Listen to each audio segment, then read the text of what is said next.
Vous avez peut-être envie de donner un coup de pied dans la fourmilière européenne, si j'ose dire. Tous ceux-là sont représentés au Parlement. Alors vous, selon vous, il faut aller... Nous aussi, nous sommes représentés au Parlement. Selon vous, il faut aller vers où, vers quoi Notre groupe parlementaire au Parlement européen, c'est le groupe parlementaire de la gauche unitaire européenne, le groupe parlementaire de Jean-Luc Mélenchon. Donc je me sens tout à fait représenté au Parlement européen. Mais vous parliez de dette. Nous parlons de dette ici, mais de quelle dette parlons-nous? Est-ce qu'il n'y a pas dans cette dette-là une part tout à fait illégitime? Celle, par exemple, qui a été créée par l'interdiction faite à la Belgique de financer son déficit, de financer ses investissements auprès de sa Banque nationale. On nous l'interdit, on nous oblige à emprunter sur des marchés financiers qui dérivent de façon tout à fait incontrôlable, tout à fait aléatoire et qui pratiquent des taux largement supérieurs à ceux que les banques nationales pratiquent. Nous demandons, nous, que l'on puisse se financer auprès de la Banque centrale européenne. C'est ça pour nous la condition de survie de l'Europe et du véritable projet européen. Et nous demandons aussi qu'on sorte de cette espèce d'intégrisme de la réduction de la dette budgétaire. C'est véritablement aujourd'hui ce qui tue l'avenir de notre pays. Regardez, nous avons depuis plusieurs années cette logique de réduction de la dette et que voyons-nous? Nous voyons un chômage qui galope, nous voyons 40 000 enfants wallons qui vivent sous le seuil de pauvreté, 20% des femmes qui sont au chômage, 25% des jeunes de moins de 25 ans.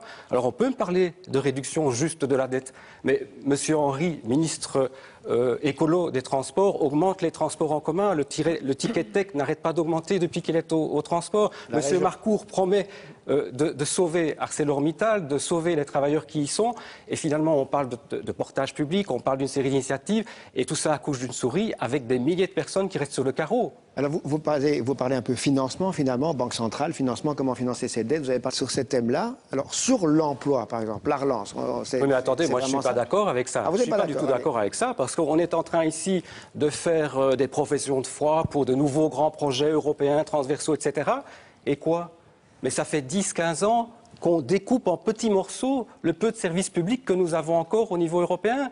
Les grands projets... C'est ça, c'est un service public européen du rail, c'est un service public européen de l'énergie. C'est ça les vrais grands projets. Mais comment êtes-vous crédible sur ce genre de grands projets alors depuis 15 ou 20 ans, messieurs, OMR comme au PS comme au CDH, vous découpez ça en petits morceaux et vous n'avez de cesse que de proclamer la grande suprématie de la notion de libre concurrence, de concurrence libre et non faussée entre tous ces services et entre les États qui les promeuvent. Moi, je ne crois pas du tout à votre sincérité lorsque vous parlez de grands projets européens, alors que depuis 20 ans, vous participez de façon parfois très ailée, Monsieur Michel, au découpage et à la suppression de ces services. Oui, Monsieur de Crolly, puisque vous m'avez pris à partie, je voudrais quand même vous dire ceci. Moi, je ne crois pas que les services publics à l'infini peuvent d'abord s'autofinancer. Il faut quand même bien qu'une richesse créée finance les services publics. Et je ne crois pas que les services publics, par définition, offrent un meilleur service au public. Vous partez d'un a priori idéologique, je vous le laisse, je le respecte, mais ce n'est pas le mien. Je crois que tous les usagers de la SNCB aujourd'hui ont bien compris que la libéralisation du rail, ça n'était pas la solution.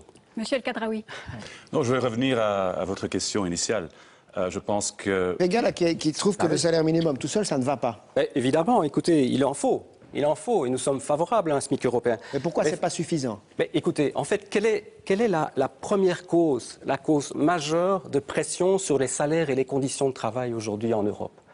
La première cause, ce n'est pas les travailleurs détachés, même si c'est scandaleux.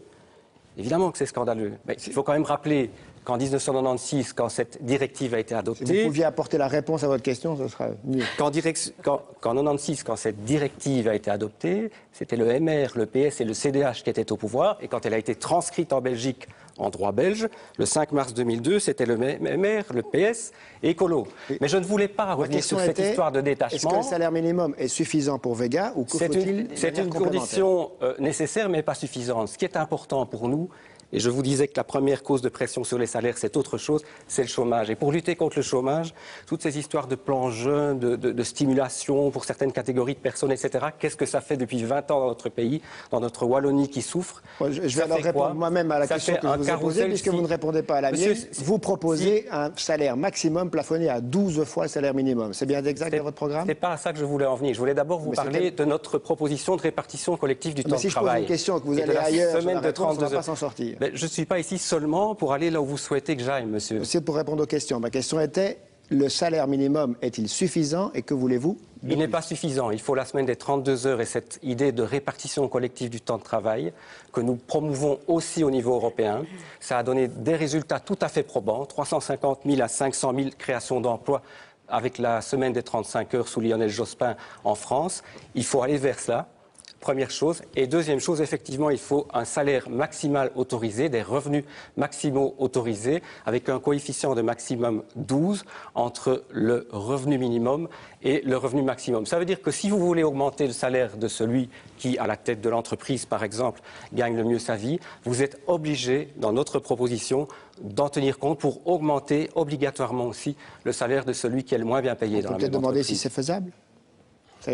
Sur un aspect très concret de l'accord États-Unis-Europe en projet pour vous donner une information tout à fait précise et tout à fait récente sur des votes qui sont survenus au Parlement européen dont nous parlons ici le 16 avril 2014. C'est vraiment il n'y a pas longtemps.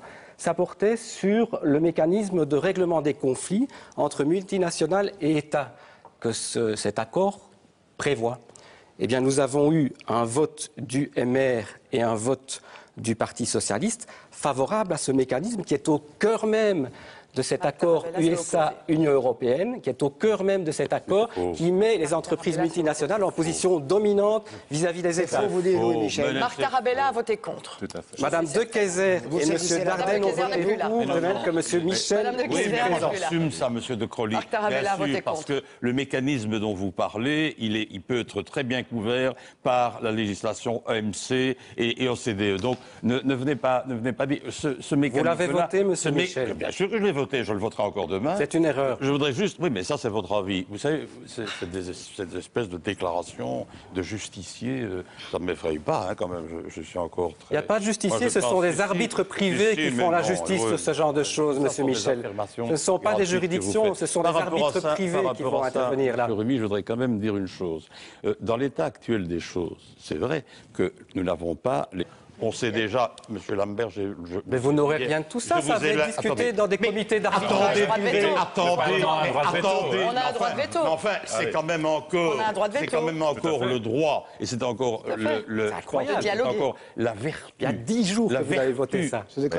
La vertu du dialogue et de la vérification des faits est, me semble-t-il, une vertu démoucratique. Absolument. Messieurs, madame, il y a un autre élément. J'ai bien compris. Conclure là-dessus, monsieur. Oui, nous soutenons la candidature de Alexis Tsipras. On ne le connaît pas bien ici, c'est un ministre, un futur ministre d'un parti grec qui s'appelle Syriza et qui vient de passer devant le Parti socialiste grec. Pourquoi? Parce que ce parti s'est couché en 5 minutes en 2008-2009 au moment des plans d'austérité imposés par la Troïka et que le peuple grec fait confiance maintenant à Syriza. Donc notre candidat, à Jean-Luc Mélenchon, à la gauche unitaire européenne et à Nouvega, a présenté son candidat. Néanmoins, dans cette Europe, il y a une montée des populismes, 30% pointé dans les sondages. Il faut avoir peur de ça. Il faut avoir peur de cette montée de l'euroscepticisme. C'est une Europe qui a mal à sa crédibilité.